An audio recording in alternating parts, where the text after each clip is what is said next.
Kabar semua yang balik lagi di channel saya, di channel Isu Pro Channel. Oke, so kita akan bahas kali ini kita akan membahas soal atletik ya. Khususnya materi atlet ini untuk teman-teman kelas 10. Sebelum kita bahas, jangan lupa like, komen, dan subscribe channel saya biar kamu dapat notifikasi video-video terbaru. Oke, langsung aja kita masuk ke pembahasan materi pertama. Oke, atletik itu sendiri dari bahasa Belanda disebutnya atletik ya, atau atletik bahasa Jerman, atau track and field dari Inggris dan Amerika. Termasuk salah satu cabang olahraga terdiri dari nomor jalan, lari, lompat, dan lempar.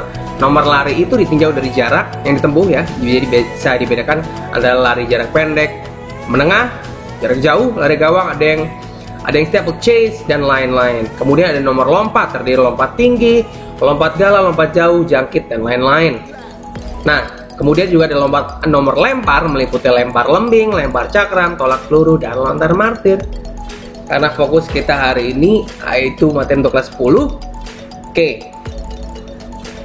Atlet itu sendiri bukan hanya sekedar olahraga memacu fisik, tapi juga kita bisa mempelajari dan mengedepankan sikap siapnya kehidupan beragama, sikap perilaku sportif dalam bermain, bertanggung jawab untuk diri sendiri dan lingkungan, dan juga penggunaan sarana prasarana pembelajaran serta menjaga keselamatan. Juga, nah, kalau kalian bisa lihat gambar ini ada dua lambang ya. Ini ada yang pertama, yang sebelah kiri itu lambang PASI ya, Persatuan Atletik Seluruh Nasional Indonesia. Yang sebelah kanan ada IAAF atau International Association of Athletic Federation. Nah, kedua logo ini sebenarnya merupakan organisasi yang menaungi cabang olahraga atletik. Bedanya PASI untuk di Indonesia, IAAF untuk di dunia. Tugas mereka apa sih? Tugas mereka itu untuk mengatur regulasi, menaungi seluruh pengurus dari cabang olahraga atletik di Indonesia maupun dunia. Ya, bisa jadi membuat regulasi, membuat peraturan baru, kemudian mengadakan pertandingan, perubahan, update, dan lain-lain.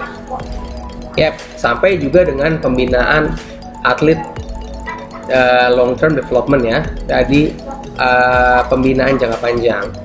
Well, next kita masuk ke lintasannya nih. Nah, lintasan atletik itu terdiri dari track and field ya, tadi kalau bahasa Inggrisnya. Jadi ada track, ada lintasan, dan field lapangan. Nah, untuk track lintasan ini sendiri biasanya untuk digunakan nomor jalan dan lari ya, seperti jalan cepat, lari, kemudian ada lari gawang, harang rintang, dan lain-lain. Kalau field ini digunakan biasanya di pinggir sini tuh ada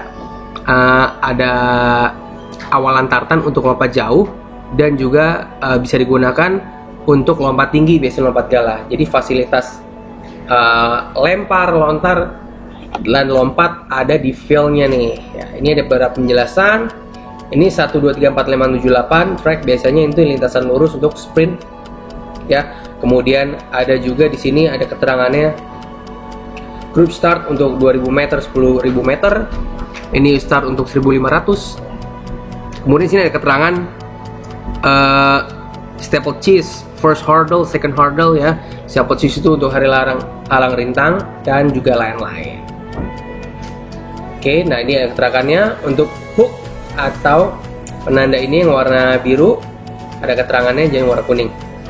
Nah, uniknya di pojok sebelah kiri sini nih, itu adalah ada halang rintang untuk steeplechase. Yang keempat itu ada kolam ya. Jadi para atlet atau pelarinya itu lewat sini nih ya, harus lewatin kolam ini.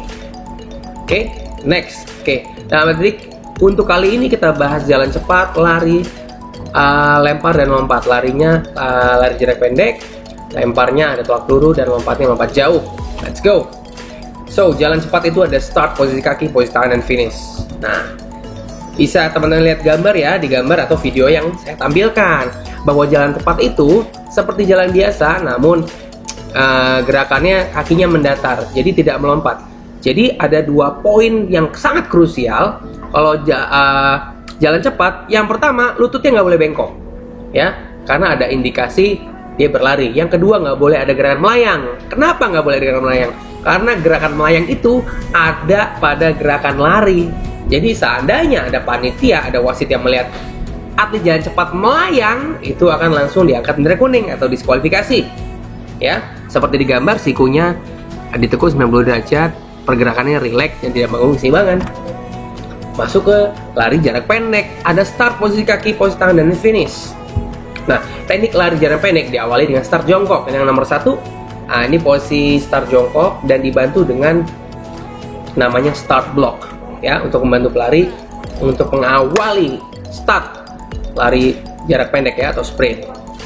Kemudian di babak kedua pinggulnya naik, yang ketiga sudah mulai lari. Nah, untuk aba-abanya sendiri adalah bersedia, masih posisi jongkok, siap, pinggul naik, dan ya diikuti dengan suara tembakan, dan semua pelari baru langsung pelari sampai finish.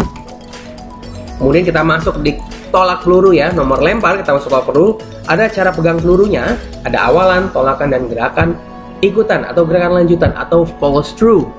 Nah, kayak apa sih teknik dasar peluru? Itu sebenarnya ada 3. Kita teman-teman bisa lihat di gambar. Nah, yang pertama ini pelurunya diletakkan di telapak tangan dan dipegang oleh jari-jari tangan ya. Jadi pembebanannya titik lurus di telapak tangan, semua jari-jari megang. Yang kedua, yang ini nih, peluru diletakkan di atas jari telunjuk, tengah, dan jari manis. Jadi tidak jari yang di bagian tengah. Sedangkan ibu jari, jempol, dan kelingking menahan aja di samping nih.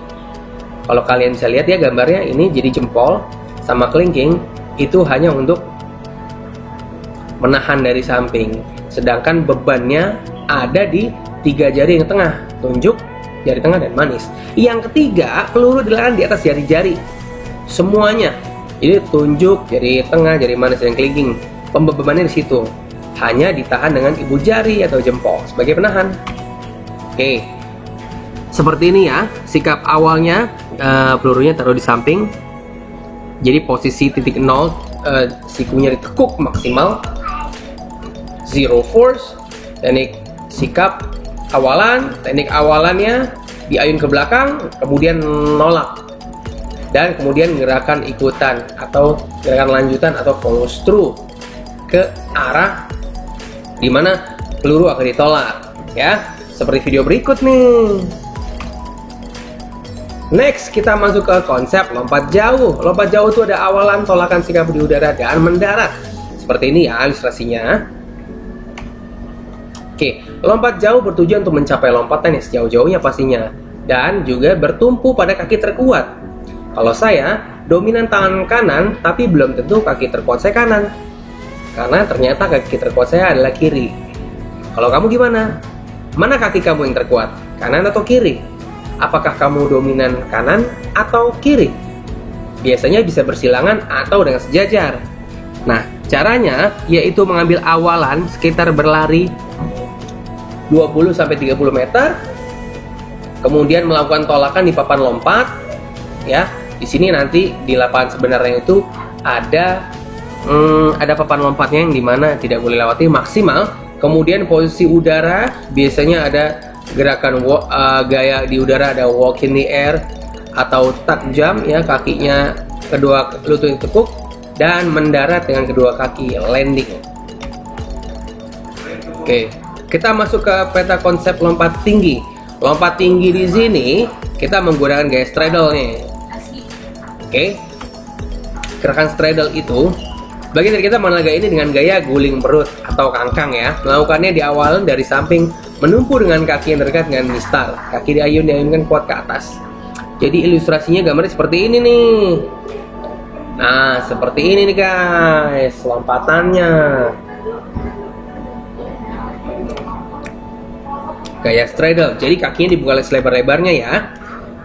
Oke deh, itu dia selesai video pemaparan dari saya soal atletik. Please keep it in your mind and happy learning. Selamat belajar dan semoga kalian semua bisa dengan mudah memahami materi yang saya sampaikan. Terima kasih.